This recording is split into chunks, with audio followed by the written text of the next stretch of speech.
இந்த இறால் குழம்ப ஒரு தடவை செஞ்சு சாப்பிட்டு பாருங்க. வீட்டில் இருக்க எல்லாருமே இதை அடிக்கடி செஞ்சு தர சொல்லி கேட்பாங்க. அவ்வளோ டேஸ்ட்டாக இருக்கும். இது எப்படி செய்கிறதுன்னு பார்க்கலாமா? அதுக்கு இந்த அளவு புளியை எடுத்து ஊற வச்சு எடுத்துக்கோங்க.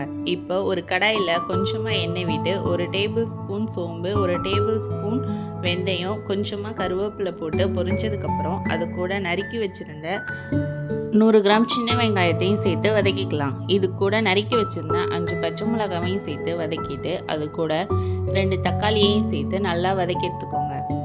தக்காளி வெங்காயம் நல்லா வதங்கினதுக்கப்புறம் இது கூட தேவையான அளவு உப்பு சேர்த்துக்கலாம்.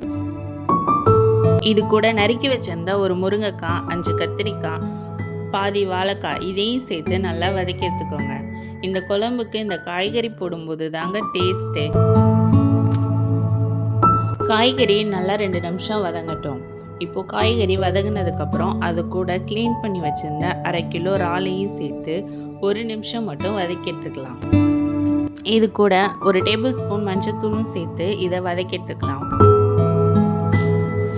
காய்கறி நல்லா வதங்கினதுக்கப்புறம் இது கூட நம்ம ஊற வச்சுருந்த புளியையும் கரைச்சி எடுத்துக்கலாம்.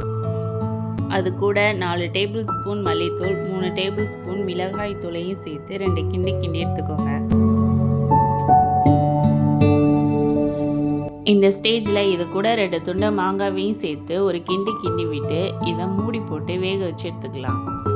தூளோட பச்சை வாசனை போய் காய்கறியும் நல்லா வெந்து வந்துடுச்சு. குழம்பு நல்லா கொதிக்கும்போது இது கூட 10 பல்லு பூண்டை தட்டி சேர்த்துக்கலாம்.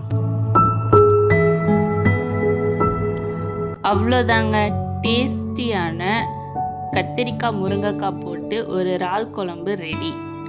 இது சுட சுட சாதத்தில் கொஞ்சமாக குழம்பு ஊற்றி இந்த இறாலையும் கத்திரிக்காய் முருங்கைக்காவையும் தொட்டு சாப்பிடுங்க. டேஸ்ட்டு அல்லும்.